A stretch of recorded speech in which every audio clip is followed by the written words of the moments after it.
Hi there, Mark Benzel. Good evening. How's it going? Hello, Peter Schrappen. Hello, everybody. Welcome to Seattle Boat Show Live. And we're on episode 17, 16 or 17, 16. 16.5? 16.5, yeah. And we've got some special guests tonight that are going to primarily talk about our fishing sequence, but in the beginning are going to join us with our updates on the islands. We've got Dean Hislop. Some of you may know Dean through reading his articles on that used to be in Sea Magazine and now in Pacific Yachting and other magazines, and speaks at the boat show. And then, of course, George Harris, president of the NMTA, is joining us again. We keep pulling George in because he has expertise in all these different areas. And so, George, we're glad to have you. Appreciate you guys giving up another beautiful Thursday night. The weather is absolutely gorgeous. And we've got a holiday weekend coming up. I think I'm hearing so many people are going to be out boating, so it's going to be pretty interesting. Yeah, George is the Steve Martin of the Saturday Night Live hosts, given his pervasiveness on our show. So yeah, it's a big show tonight. We've got my mom back in St. Louis watching. We've got George here. It's going to turn into an intervention if I'm not careful. So hopefully there's not another side to this story. But yeah, I was just going to buzz through a few top lines on the making the boating circuit news going on. We've got boat sales continuing to skyrocket, unprecedented numbers. 35% units are up across the country from the same time we found ourselves in June of 2019. So while we've got a pandemic on the one hand, and obviously everyone taking precautions, the sad news with that virus, there has been, interestingly, people have drawn to boating to get away from it all. So that is a bright spot. I can tell you that I've been out recently. I was gonna see if I can figure this out. We took a day trip out this week, Mark. Did some boating myself. I was able to leave Elliott Bay Marina and with my father-in-law and wife Emily and son August, and we went to down the Duwamish River, and was able to check out the industrial backbone of not just of our region but of Alaska and Hawaii, and cruised by Delta Marine. Saw one of the beautiful yachts there, and a LeClaire boat as well, locally produced boat. So that was quite a thrill. And then I was going to mention just a couple weeks ago, I think it was the 25th of August, something I didn't get a chance to share last week, that Elliott Bay Marina had a concert. They had a floating concert, and the Kennedy brothers were the guests, and they wined and dined the I don't know, probably 150 different boaters that were safely confined to their own vessels, with all sorts of hits from Yellow Submarine to American Pie and some John Cougar Mellencamp. So Dwight Jones of Elliott Bay Marine and Jordan there did a fantastic job of really entertaining everybody in a summer where we really needed some entertainment. So yeah, it was a really fun event. Hats off to Dwight. He always seems to pull out all the stops for his guests, and he did it once again. So yeah, that was just a little update I wanted to share before we got into the throes of the show. Well, that's really interesting that you can go to a concert and social distance by going to a concert on your boat. I hadn't thought about that. That's fantastic. Yeah. It was, I think Dwight dreamed of that up on his own. That's his style. George, you know Dwight pretty well. I'm sure you're not surprised to hear that he was able to make that happen. Dwight served on our Grow Boating Committee for years, and lots of great ideas from Dwight Jones. Yeah, fantastic guy. We're glad to have him as part of the industry. Northwest Salmon Derby Series was a Dwight Jones idea. Oh, is that right? That's right. That's right. I was on the Grow Boating Committee when that came up. 16 years ago. Yeah, amazing. Well, that Thursday night sailing series, if you're ever in Seattle on Thursday night at the Edgewater enjoying a drink at their bar, and you look out and you see a regatta going on with all the spinnakers up, that's Dwight Jones's brainchild as well, to get people using their boats more often. So yeah, just a real fun guy to know. Yeah, and I'll add, Elliott Bay Marina is one of the top marinas in the region. Well managed, well run, great facilities, and they did not pay me for this commercial message. Where's your bell, Peter? It's a little choppy tonight. I'm using, we've got a sponsor, Pitt, the game Pitt. Yeah. It's a fun boating game, fun for all ages. We've sat around many a table playing Pitt growing up, so I'm The other boat is in our new office, which is a nice little nugget for our viewers. As I mentioned last week, NMTA has moved offices. George, you were the ultimate at the helm for that decision. What was that like? Yeah, well, we're dropping names, former board members and that sort of thing. Bill Baker, well known in the Marine community, he once told me that, no business has the right size office. You're either too big or you're too small. And we've been transitioning to more remote work for our staff. You know that, Peter. And frankly, our office was a little too big. We've been there since 1978.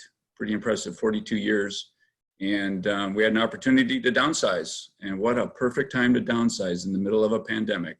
So we downsized one door to the east. We're still in the courtyard there by Fisheries Supply.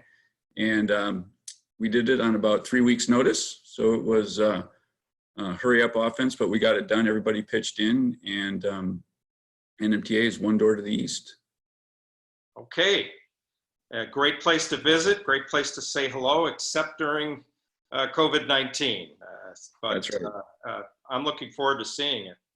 One of the updates before we get into the local updates is we've been watching boat shows around the country, and unfortunately the Annapolis Boat Show, both the powerboat and the sailboat, have decided not to have a show this year. They're closed, and that's unfortunate, and many of the other shows. And right now, George, as long as we have you, you've been involved in the meetings, we're still full steam ahead for the Seattle Boat Show, right? Yeah, full steam ahead, but we read the newspaper, we know what's going on. So really we're full steam ahead on developing a contingency plan that works for all of our member businesses. We had 378 businesses in the show last year, so I figure we've got another 3 to 5 weeks to button up our contingency plan. And I think we'll share that with the members so they know what we're going to do if we have to cancel the in-person show. But for the moment, we're planning on an in-person show at CenturyLink Field Event Center at the end of January 2021. But we're putting together a rock solid contingency plan, which is going to be online if we need to go that way. Our board also said, we can't do nothing, for our member businesses. And we want to get people fired up for boating in 2021, in January 2021. That's what we'll do. Yep, we're looking forward either way. It's going to be good to see. Some of us didn't get to see all of our boating friends this summer, and that'll at least be a point where we'll be able to get together virtually. I'm going to transition right into what's new and different. Peter, did you want to add anything before I go through the islands? No, but I noticed the Landons aren't with us tonight. They're out with their grandkids, it sounds like, having some fun and not with us. Hope they're well. But yeah, I've got my report out, Mark. Thanks. Yeah, Landons are out with grandchildren doing what we should all be doing, out boating.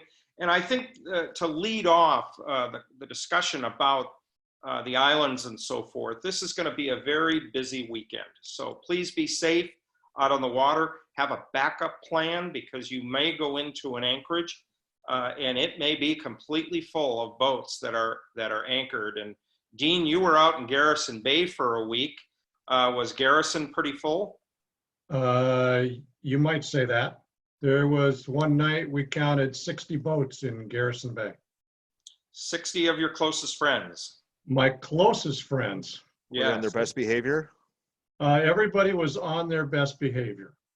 It was really remarkable. The anchoring etiquette was superb, and the boating etiquette, there was no loud parties or anything like that going on, no loud music. It was very peaceful, and that's what allowed us to stay for 6 days on the hook there. I just wanted to add, if you're thinking of going to some of the more popular marinas, give it a try. Give it a try to make a reservation. I originally had plans to go to Roche Harbor, and for family reasons, we ended up canceling our reservations. So reservations are popping up.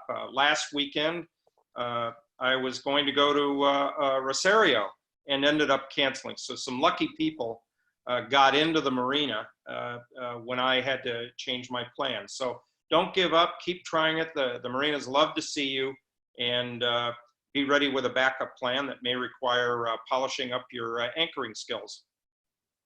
So going on to some of the news, last week we talked about NavAid number 18 on the Swinomish Channel. Apparently it had been hit by a barge or something, and it's now been repaired. And there's now actually, as a result, 2 number 18s, one at the north end and one at the south end. The one at the south end was the one that was damaged, and that's now repaired. We had a little bit of a debate when we first reported it, because we reported it as the north end, and a couple of viewers called us very nicely and said, no, it was the one on the south end. And till that moment, we hadn't even thought through that there were 2 number 18s. The Breakwater Bar and Grill, formerly known as the Compass Rose Bar and Grill at Point Roberts, is only open 2 days a week for 2020 on Fridays and Saturdays. And they do have a new phone number. If you look at the number in the Wagner Guide, that one is not correct. There's no Wi-Fi at Point Roberts. The customs dock is on the right when you first come in, and the dial telephone for customs is on the outside of the white shack at the top of the ramp. And for those of you who don't know, the customs agent come over from the border crossing from Point Roberts into Canada, and they're pretty quick to get down there. Very, very courteous. I have been in the past, and I'll talk a little bit about Canada in a moment. Edmonds Marina, they have their walk-up window open even though the office is closed, and that's available for their moorage guests. Butt Inlet, the annual tugboat races event down in Olympia, has been canceled for 2020, which is unfortunate. We hope it'll be back next year. Local notice to mariners is noting that the Muckleshoot tribe will start their gillnet season, salmon fishing in Elliott Bay and on the lower Duwamish in September through October, and nets may cause congestion in the waterways. So you may want to be aware of that if you're going to be down in that area. A local notice to mariners, U.S. Navy is conducting small boat exercises in Sinclair Inlet on September 8th. And also local notice to mariners, a voluntary protection zone for ships has been established as a 14-month trial period, and that's along the west coast of Haida Gwaii. Boy, I highly recommend in non-COVID times going out to Haida Gwaii. It's just spectacular. This program asks that ships and recreational boats up in that area increase their sailing distance off Haida Gwaii, and the goal is to reduce the risk of groundings and oil spills by allowing more time to address any mechanical issues if unfortunately they happen. So this trial period is going to be evaluated at the end of October 2021. And then an interesting note on Passage Maker, that we've talked constantly about the increase in sales in boats, but also people are also buying dogs. And so both require practice and both require training. So that little tidbit we thought was kind of interesting, floating around the boating world. Yeah, George, Mark, speaking of boat sales, George, you're looking at boat sales a lot. What's popping out to you? Well, I think what we're seeing is the people returning to boating or new boaters. And we touched on that a bit a few weeks ago when I was on the show. But I mean, as a trade association, that's music to our ears, is that we're drawing in some new boaters and boaters of the future. And we're also seeing the average value and the size of the boats being a little bit smaller, a little bit less. So more evidence of what we're seeing out there and we're hearing from the dealers and the brokers is people returning to boating or people new to boating. Great. Anybody, more people on the water. That's our goal, and we hope they'll all buy a Wagner Guide. There go, Peter. There goes the bell. Right. Tell them Schrappen let's talk about sent BC for a moment. Things have not changed at the Canadian border. It is still closed. I'm getting a lot of emails of people asking how they can go into Canada with their boats. And there is the Alaska loophole that people are using, which is typically there for passage through Alaska, through British Columbia, and going up to Alaska. A lot of people are asking questions about it. What if this, what if that? And I take it as a promising sign that we might have a procedure next season for boats who want to pass through, not stop in BC, not recreate or visit BC, but pass through and be able to get up to Alaska. I had an interesting comment today that somebody called and said, hey, what if we hire, or what if the Wagner Guide, I'll include the NMTA in this, hires a barge and charges to take people's boats up to Alaska? And that gets the award for creativity. It should be doable. We're going to look into it, but those are the kinds of creative ideas we're going to have to work on for next season. So that's the update of what's going on. Things are kind of easing out through the end of the season. I don't think we're going to see the border open. I see no signs of that. The Canadians are still very concerned about our numbers in the US, so that border is going to remain closed, and we're going to start to look forward to 2021. So just the weather. I mean, this is why people live in the Northwest, is this weather that we've had this past week, couple weeks, and it's looking ahead, Mark. I don't know if you've seen the forecast, but we've got up to maybe 90 degrees next Wednesday and Thursday. So what a fantastic time to get out on the water. Is fantastic. And actually, I'm going to segue right in, as long as you open that door, Peter. Next week's show, we'll talk about this at the end again, is going to be about weather. And a little bit on the other side. People are going to be looking to extend their boating season this fall. And hopefully we'll have this nice high pressure, which is what we have right now, sitting overhead, creating this beautiful sunshine and fairly calm seas. So next week, we'll talk further about that. We'll give you some tips of how you can get this information.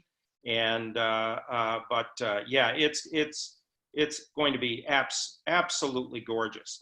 So with that, now we'll transition to our topic of the night and talking about fishing.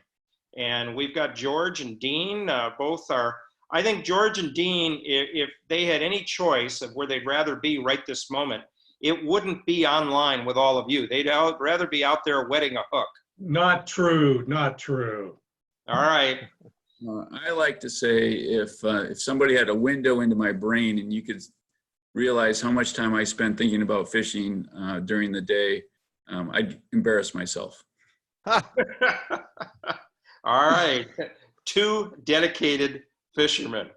So I thought we'd kick this off with what I wanted to recommend to people is, you know, fishing sometimes, there seem to be so many barriers.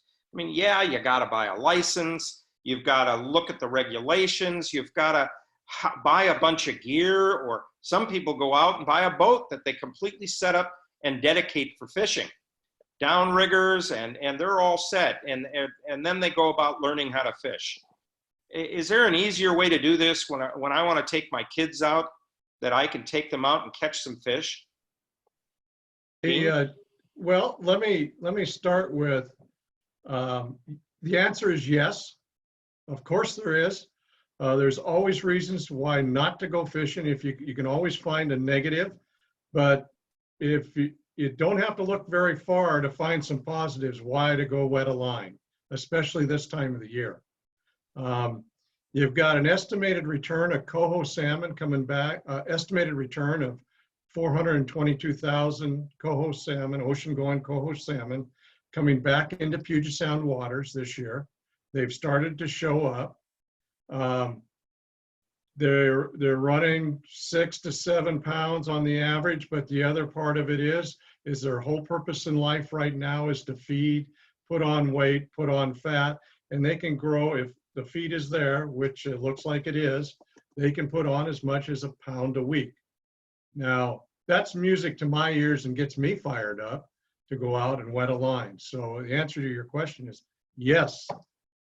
There is easy ways of going about it, and we're going to discuss a few of those this evening. George? Yeah, you're right, Dean. This is a great time, good timing for the show right now. If we're thinking about the San Juan Islands and northern Puget Sound, all of these ocean coho, all these migrating fish are coming through right now, and they're up on the surface or not as deep as a Chinook, and you don't have to fish with downriggers to target them. You don't have to troll as slow as you do with a Chinook or a pink salmon. You can move a little faster, so you can really do it from any boat. And Mark, my background was sailing. When I first moved to Puget Sound 30 years ago, I was a sailor, and somewhere along the way, I started fishing off my sailboat. And the first fish that I was successful with was coho up here, just trolling behind my sailboat. So you don't have to have a dedicated fishing boat. You can do it while you're cruising. And at some point in the conversation tonight, if we're thinking about getting young people into fishing, there's a lot of other species than coho and Chinook, where you can have a lot of fun and make sure those kids or those grandkids feel something tugging on the end of their line. And with pretty easy success, especially up here in the San Juans.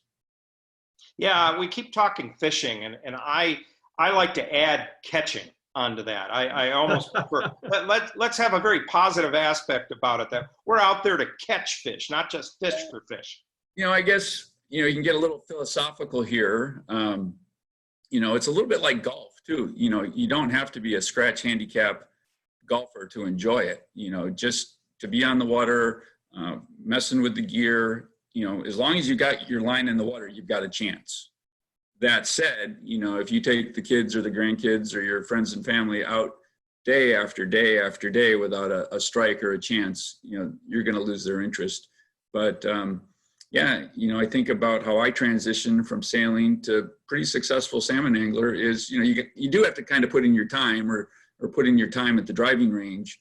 And, what I suggest is you kind of learn one spot at a time. And so if we're talking about the San Juan Islands right now, where I'm going to be the next few days is the west side of San Juan Island, the north end, Open Bay, Mitchell Bay, up in that area. And the coho are there right now, and you can do it with any boat, but not much gear. And how do I do it with any boat? Yeah, that's what I was going to.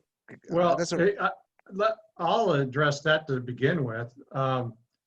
The way I got started was using a crescent lead, 3/4 ounce lead, and a mooching leader or a six foot piece of leader with 2 hooks on it that you can buy at any sporting goods store, and put that cut plug carrying on there and drop it out behind the boat.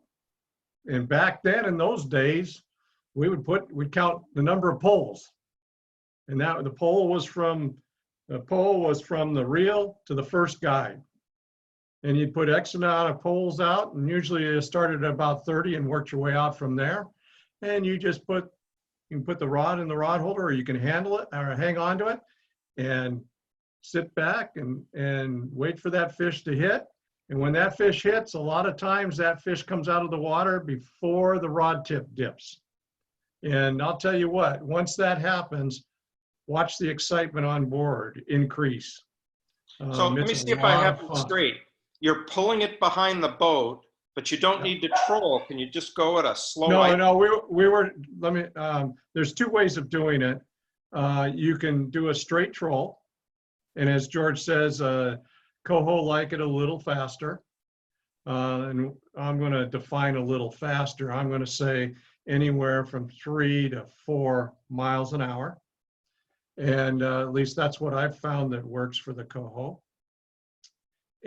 Or you can, what they call motor mooch, where you take it and put your boat in gear, that rises the bait up through the water column, take the boat out of gear, let it sink back down through the water column. Once it drops back down, kick the boat back in gear and up it comes again. So you're fishing that water column like a W, back and forth, up and down. And that'll a lot of times produce a hit. Also, what'll help produce a hit is making a turn. Don't always go in a straight line. Make a turn. You'll find that on the inside of the turn, the bait will drop. On the outside of the turn, it speeds up and it comes up. And A lot of times it'll always be that inside rod, and the next day you're out there and it'll be that outside rod. So vary your speeds, vary your depths, sit back and have some fun. So it doesn't sound like I need a lot of gear. I can go into my local bait store and they can set me up, or are they going to load me up with a bunch of things that I don't need? Oh man, those guys, the local tackle shops up and down Puget Sound are tremendous amount of help to get started.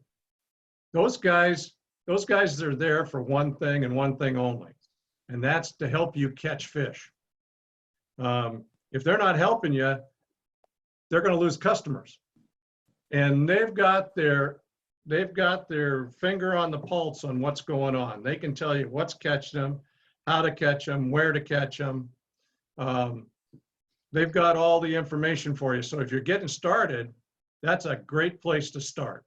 Yeah, it's a theme that we've been having all throughout the show is get to know your marina operator, get to know your restaurateur, get to know your tackle store worker. I mean, just build those relationships, and By all means. Yeah, no doubt about it. George, is there a Wagoner cruising guide for fishing?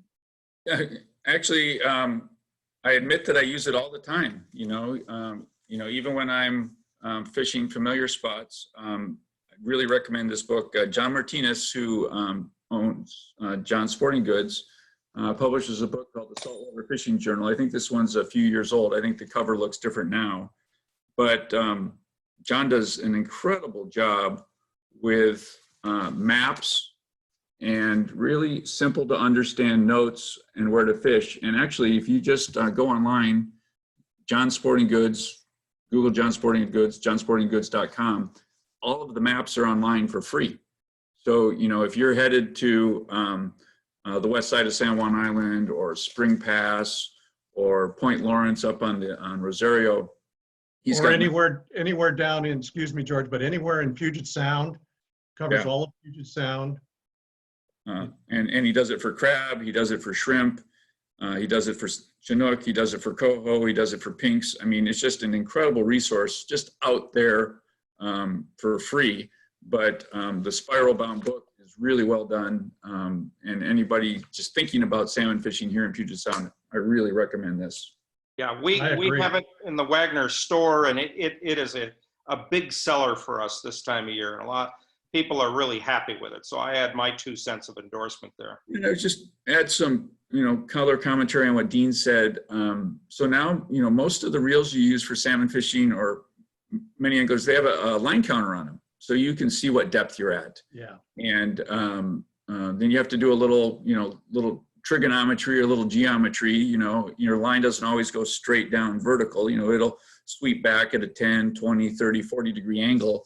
And so you have to kind of think, well, if I've got 100 feet out and I want to be at 70 feet, but with this much current, that sort of thing. And then, in the Sound, we've got a lot of current.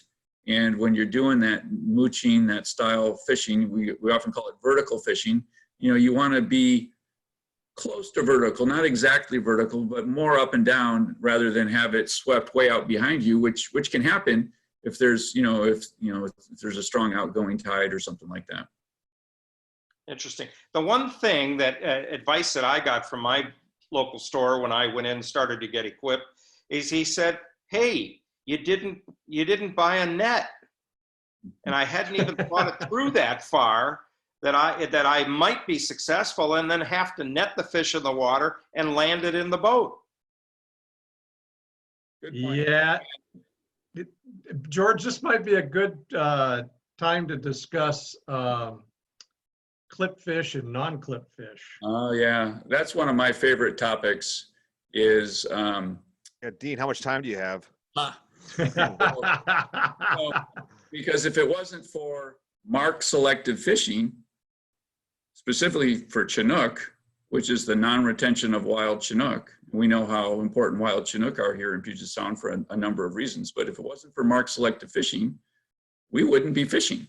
So what does that mean, marked selected fishing? Back in 1995, Washington State made it a law that every salmon, every Chinook, every coho that comes out of a hatchery, state-run, federal-run, tribal-produced, has to have the adipose fin removed. So, And that's the small fin on the top, right? yeah. Do you want to put your slide up, George? The tail, yeah, I'll put up the slide. It's a little fatty fin between the dorsal and the tail fin. And let's see here. As he's working on that, all the hatcheries clip their fish before release. And the regs state that all unclipped fish must be released for Chinook. Yep. There it is. So I think everybody can see that picture now. So that little picture is from the Washington Department of Fish and Wildlife regulation pamphlet. They've been using it for years. So the top fish is a hatchery produced Chinook salmon because it doesn't have that adipose fin. And the fish below would be a wild fish, native fish, because it still has the adipose fin. So like I said, mass marking became law in 1995. It was in response to some Chinook stocks getting listed under the Endangered Species Act. And back in 2001, we had our first mark selective fishery. Mark selective means we fish with barbless hooks. We bring the salmon to the side of the boat. We identify it. Is it hatchery or is it wild? If it's hatchery, we can net it and harvest it. If it's wild, it's non-retention, and you don't take it out, don't remove the fish from the water. Barbless hook goes right back in, and the mortality rate, depending on the studies, it ranges, from 3 to 12% mortality on those wild fish. So basically, just like so many sustainable fisheries all over the world, we're catch and release, non-retention, and it's a really big deal, and it's why we're fishing today. Yeah, huge breakthrough for our entire economy. Over 60% of the boats are used for recreational fishing, as George likes to say, some or all the time. You and I spend a lot of time together, George. I can complete your sentences. But also, I just want to add that it can be a little confusing. Like, we're not talking farm-raised salmon. We're talking hatchery salmon, and we're talking wild salmon, and that's what George is really drilling down on. Yeah, and then as the salmon hatchery practices are learned, better understood, better science. So, managing for wild genetics is very important, and maybe that's for another episode. But I take my hat off. Kudos to WDFW for the way they manage our fisheries. Well, that's terrific. I'm glad you pointed out that, and that's the kind of information that people need to know, that they can't keep all of the fish, and it's actually good to put them back in. And Dean, well, when you it's and against I were the law, talking, it'd be against the law to keep them. So yeah, it's Yeah. No, you do not want to get caught with a wild Chinook, or WDFW will write you a ticket. well, Dean and I talked earlier today, preparing for tonight, and Dean, you emphasized the need to understand the regulations and to understand, as well as getting a license. And why don't you talk about some of the areas and what's involved in the regulations? Well, the regulations, I can't stress the importance of knowing the regs and staying on top of it, on top of the regs. And first, the Washington Fish and Wildlife has done an excellent job online to keep you informed, to keep anyone informed on the latest regs. The regs do change throughout the year. They can set the regs early on in the year, but as we move through the season, things can change. And it's very important to stay on top of those changes, because you can have limit changes, you can have closures. There's just all kinds of things that can happen during the course of the season that you need to stay informed on. The other thing is that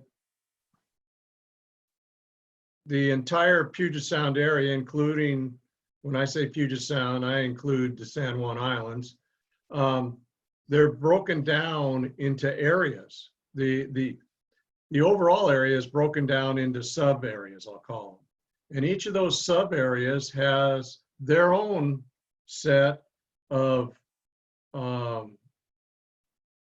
seasons and limits. And so that's the reason to be on top of these regs at all times. I always check the regs before I go out. If I'm going to be down in area 10, I pull it up, the website. You can go to changes for area 10. They're right there. I'm going out on the San Juan Islands. I go into area 7, check area 7, and so on and so forth. It's very easy, but I can't stress the importance of knowing those regs, because you don't want that fisheries agent to pull up and find that you're outside the regs. And go ahead, George. Oh, I was going to say, there is a sort of a sarcastic joke about salmon fishing in Washington State. It goes something like, I couldn't go fishing today because my attorney wasn't available.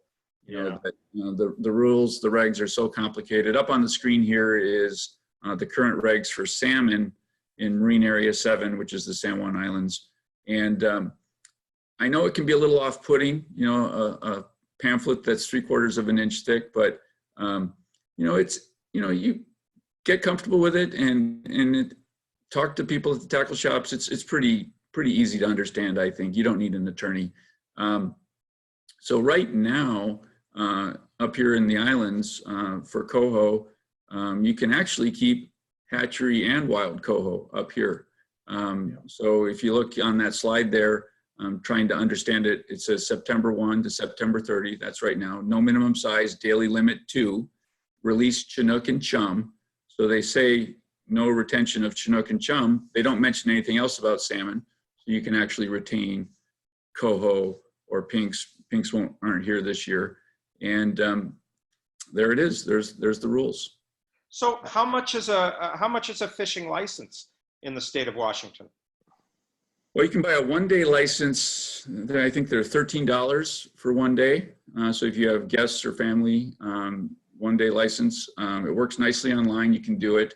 But kind of the catch for buying a one-day license, you need to do it at a tackle shop because you need to have your catch record card. Because in Washington State, we need to record our catch.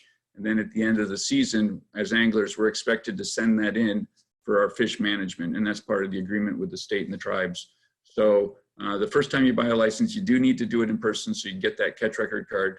The state will mail it to you, but it takes a little while. And then an annual license, when I buy mine, it's right around $85 for the year for freshwater, saltwater, and salmon. So how about when I go, when the border opens up, I'm going to have to get a license in Canada, right? Yep. Yep. Yep. And you can get those online. I've done it a number of times. Last time you have to get a, what do they call it? There's the salmon stamp. Well, you have to have you got to get a salmon stamp also and a record card, but you buy the license and a saltwater license basically and a salmon stamp. And the last time I bought one of those online, which was 2 years ago, I think it was like $106 or $112 for a non-resident. Now, the other thing about coming back into Washington and buying a license in Washington, George gave you the price he pays, and then there's also reduced license fees for us that are a little older or military. There's discounted license fees. So again, you can go to your pamphlet or online to see the different license fees. So I know that I've got it's for fishing and hunting, I get a discount, a senior discount. I know I don't look like a senior. No, Dean, stop. No.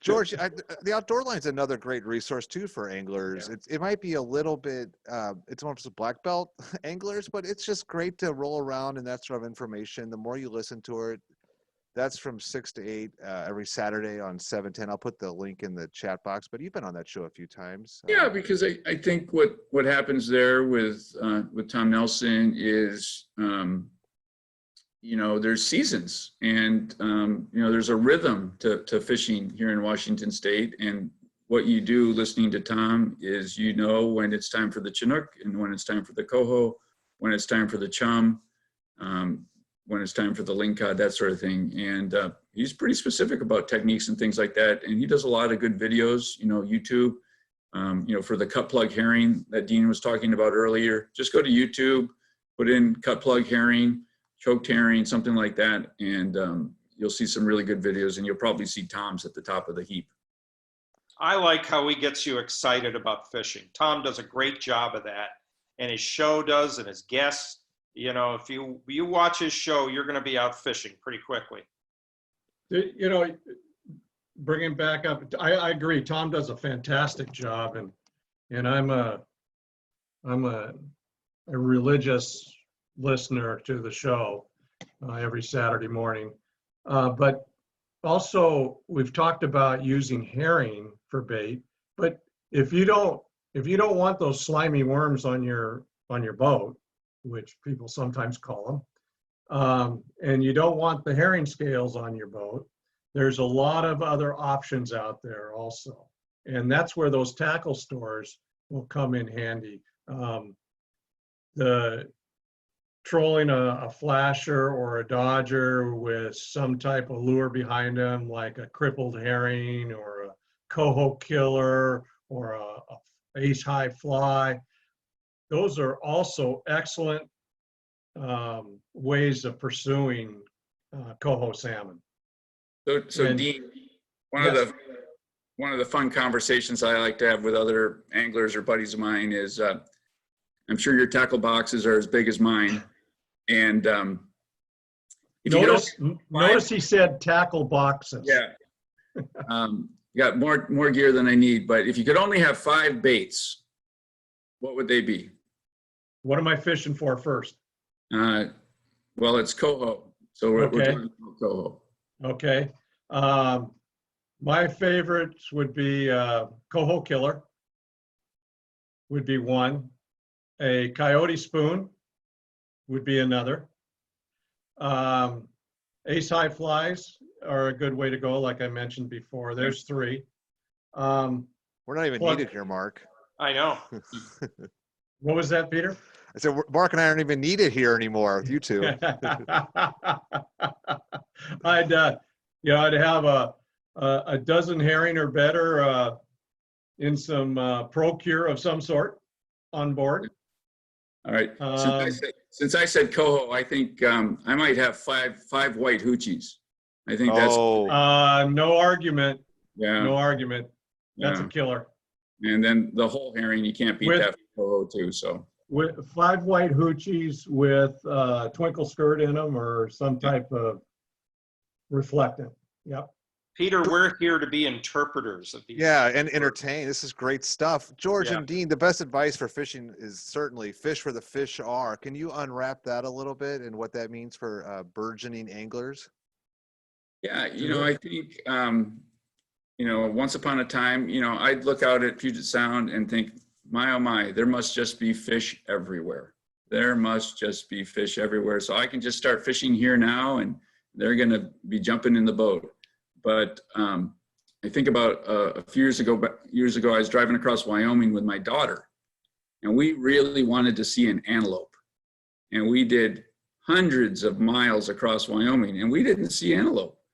And then all of a sudden, one moment, 1 milepost, there was 20 antelope. They were there for a reason. I don't know what the reason was, but that's kind of what Puget Sound is like, is those 20 coho salmon, Chinook salmon, they're there for a reason. And what you got to do is understand the reason. So, a friend of mine says, rule number 1 in salmon fishing is fish where the fish are. Rule number 2, reread rule number 1. So, why are they there? It's, you think about what a salmon needs to do. It needs to eat.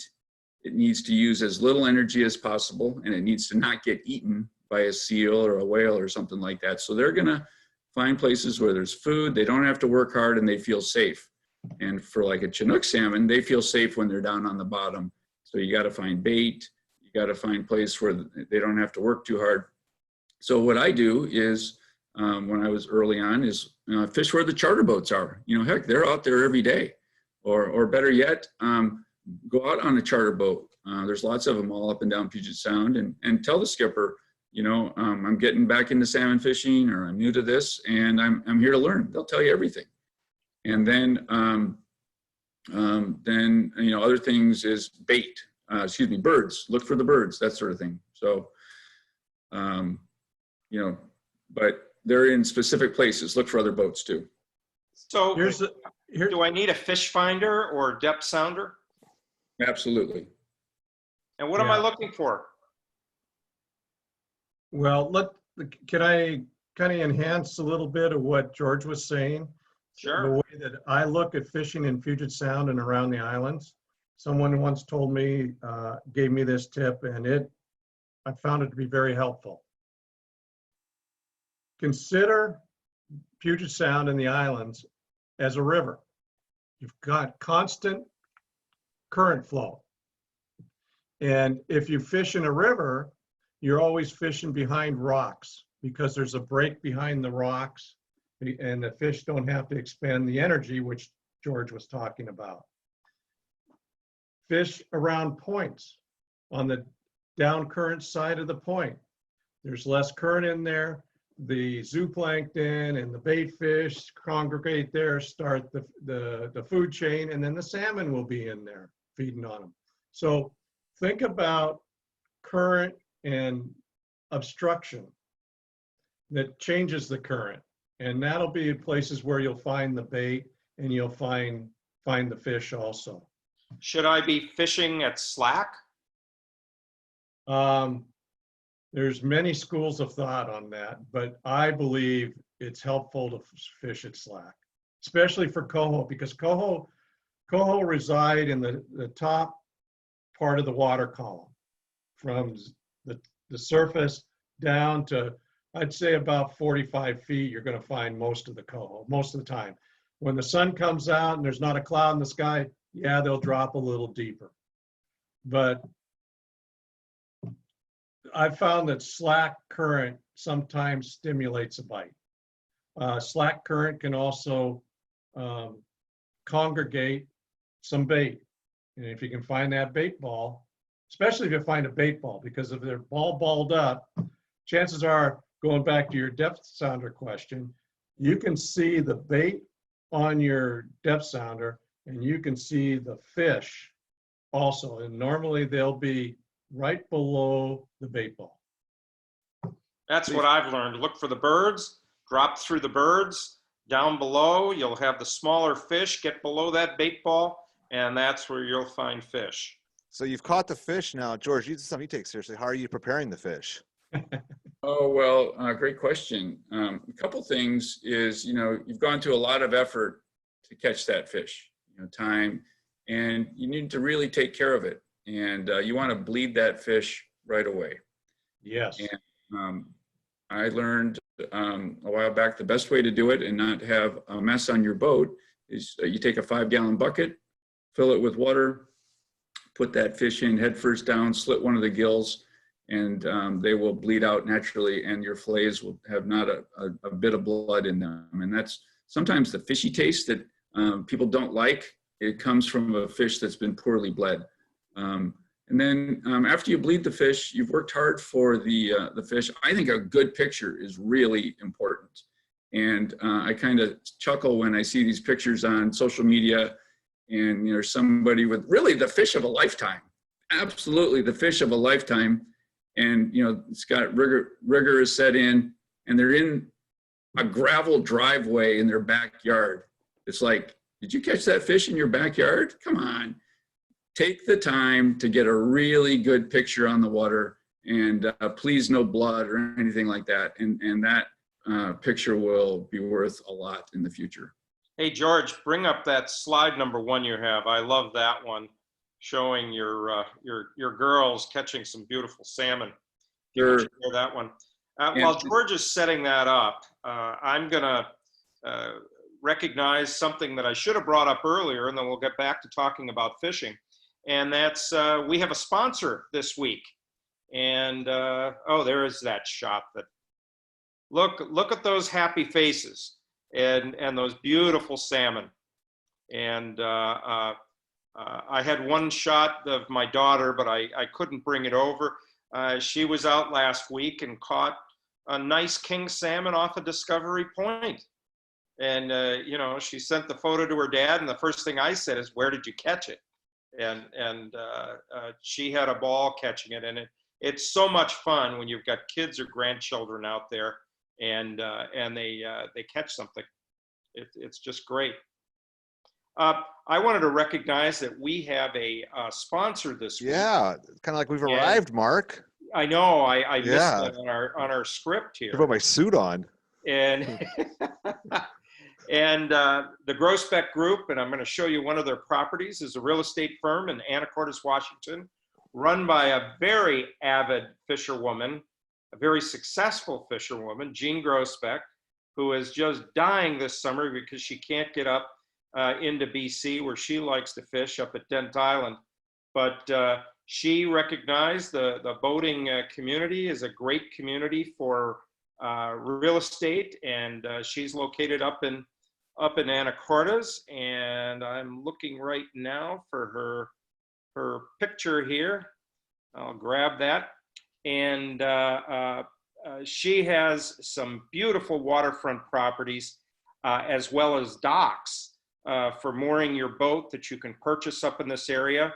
Her associates in her office are extremely knowledgeable about waterfront properties, and recommend you give her a call. And I'm going to try to find this one property. She's got the perfect property out at Skyline now as a listing, and it has its own dock for a 50-foot boat. And here, I'll grab it here. And no, that's Anacortes. Well, maybe I won't find it. I thought I had it here ready for you. I'll pull it up a little bit later and show you. But imagine having a house, with your own dock right there for your boat. You'd save on mortgage, and that mortgage goes right towards your mortgage. So I'll pull that up in a little bit. So going back to fishing and preparing, I just wanted to throw one thing that I found. I often fillet my fish, put it on the grill, butter and garlic, can't beat it, salt and pepper. But a local fisherman who taught me a few things taught me also about this. And this is a Pride of the West, real simple packaging. This is not from Pillsbury. And this is just phenomenal for mixing with ice cold beer and breading fish. And I do an incredible breaded, believe it or not, salmon. At first I thought it was sacrilegious. I love the fillet with just butter and garlic. But if you want something different, you roll it in the batter mix with ice cold beer, drop it into warm olive oil, and don't cook it too long or overcook it. And then take it out, let the oil drain off, and it is just outstanding. And so that's my 2 cents of what to do with fish. And a little later on, I have a surefire way of how to catch a fish that I'll share with you. Yeah, I want to hear that one. Dean and George, how do you prepare your fish? George? Very simple. I've tried a lot of different. I just keep it skin side down on the grill with a little garlic salt and a little lemon pepper. And sometimes I'll finish it with a little butter at the very end, especially if I'm cooking over charcoal. That butter will sort of drip onto the briquettes and give kind of a nice smoky finish to it. We use a Traeger, and with that, with the alder, so we get a smoky flavor. But I do very, very simple also. I like butter, garlic, and dill basted on the fish. And I didn't hear pretty much a purist. I like the taste of that salmon, especially the cohos. I agree with you, and I promised I would share my my surefire technique here. And so when we were up in Alaska one time, we were on one of the docks there, and the fishing boats were in, and the crews, and they were all having fun.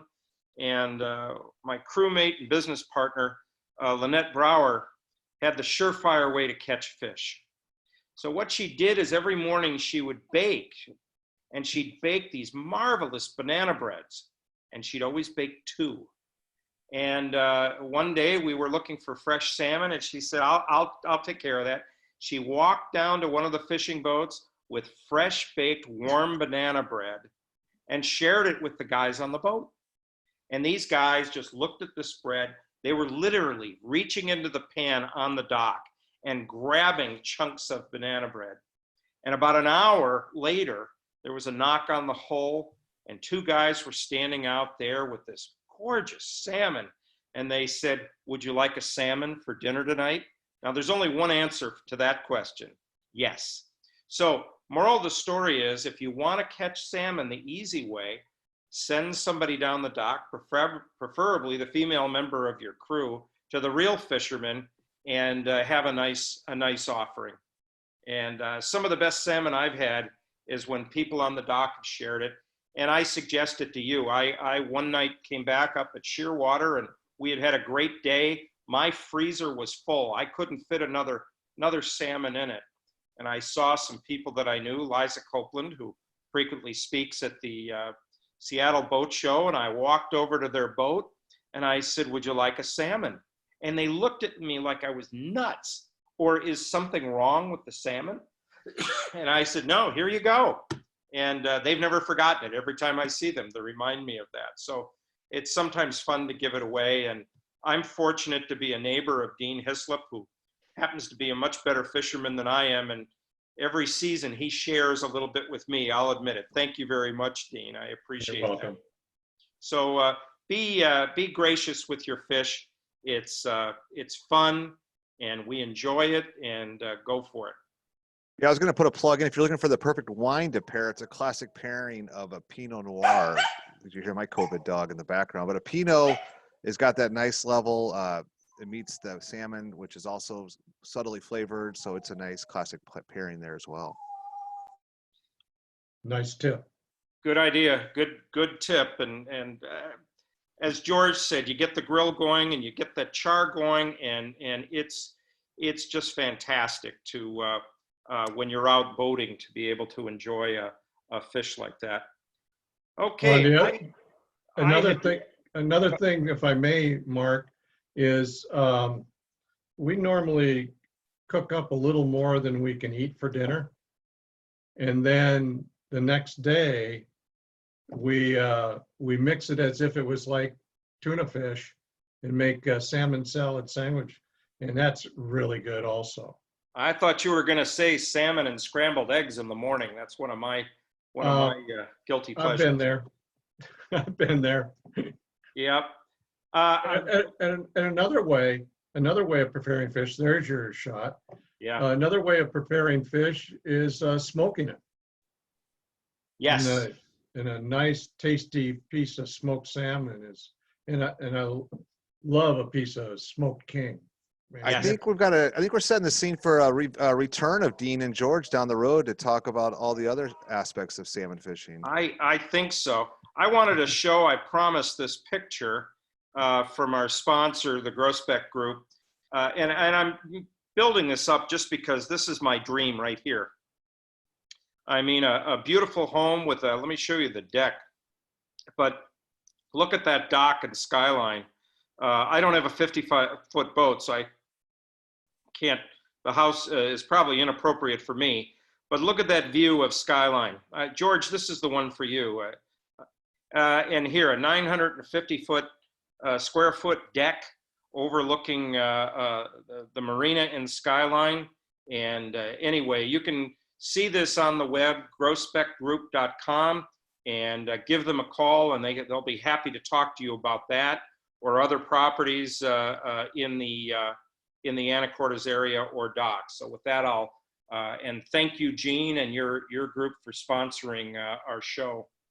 We're just about out of time. We have a couple of little wrap-up things to cover. We did get a question on the chat line. Hey, what's the status of the Lake Bay Marina fundraising? I talked to Bob Wise, president of Recreational Boating Association of Washington, And our effort on this show, we've raised, as a result of our promoting it and many of you making donations to this, we've raised about $50,000 for that effort. Bob tells me there's a state group that they're working with that it looks pretty reasonable that they're going to finish and able to come up with the funding by the end of the month. The deadline is the end of September. And if so, we're going to have another fantastic destination that'll be turned over to Washington State Parks for them to manage. And it'll be for all of us to enjoy. So if you're so inclined, take a look at the Arbaugh website. We're still raising money and we'd love to have your donation, tax deductible, of course. And, or you can send any of us an email and we'll connect you up, and love to have you involved with this very worthwhile project, directly worthwhile to us as voters. Peter, do we have anything else on the chat line that came in? Put us on the waiting list for the barge to Alaska. That's a good one. I've got a couple book recommendations. I finished this one up. This was a great summer read. This is local writer Eric Larson, fantastic writer. It's about Winston Churchill, and there's some pandemic sort of motif in that. And then this one, I might be the last person on earth to read this book. This was as good as I had thought. Excellent book. So much history from the Seattle area embedded in that one. So I was going to put an unsolicited plug for that. That's all I've got, Mark. I've got my dog ready to come after me. I hear that. Yeah. Well, that's a April 15th rescue. Oh, is it? Yeah. It's one of those COVID dogs you were talking about. I will be right there. But yeah, I wanted to mention we're at episode 16. A couple names I wasn't familiar with from Saturday Night Live that first season, 1975. Anthony Perkins. I don't know if I know. And the musical guest Betty Carter. All right. So, yeah, I've got some homework to do, get up to speed on those two. Obviously, they must have been at the top of their game to be on that show at that time. But yeah, what's on store for next week, Mark? I'm going to talk about weather. Because right. We're getting to that time of year where there's still some beautiful boating weather in September, but it can shift on you, or you can get yourself out and wake up in the morning and all of a sudden it's not what you expected. All the signs are typically there, the weather information there, but the key is to learn how to read that weather information. So I'll take you through a lesson of how to do that. And please send in your questions to us. We try to get to every question we can. And if you have weather questions or specific, and if you let us know ahead of time, we may even feature you on our webcast, talking about your situation about weather. And I know Dean has had his share of exciting weather experiences. George, I'm sure you have too. And we all have. That's the interesting thing. And we all say, I'll never do that again. Never, and then we do it. But I'll talk about some ways to avoid that. And then on September 24th, our nurse, Annie Feierheisen, is going to talk us about techniques to avoid seasickness. Good for any captain to know, because sooner or later you're going to have somebody on board who is having trouble and or wants to go out boating with you, but is just scared of being seasick. Yeah, it's the longest tease in the history of teases, Mark, what HURL stands for. I cannot wait. I'm hardly sleeping to figure out what that acronym is. The H is hydrate. Hydrate, gotcha. Okay. Well, the H is hydrate. Yeah, the tease continues. Yeah, I'll come up with the others. All right. Oh, make it up as you go along. It's quite creatively done, but good call out on the tease. So and with that, I think we've covered everything. Have a great holiday, everybody, and thanks for tuning in. And go out and catch some fish. And if your freezer's full, call me. I can help. That's what friends are for. All right. Well, good night, everybody. Thank you, everybody. Good night.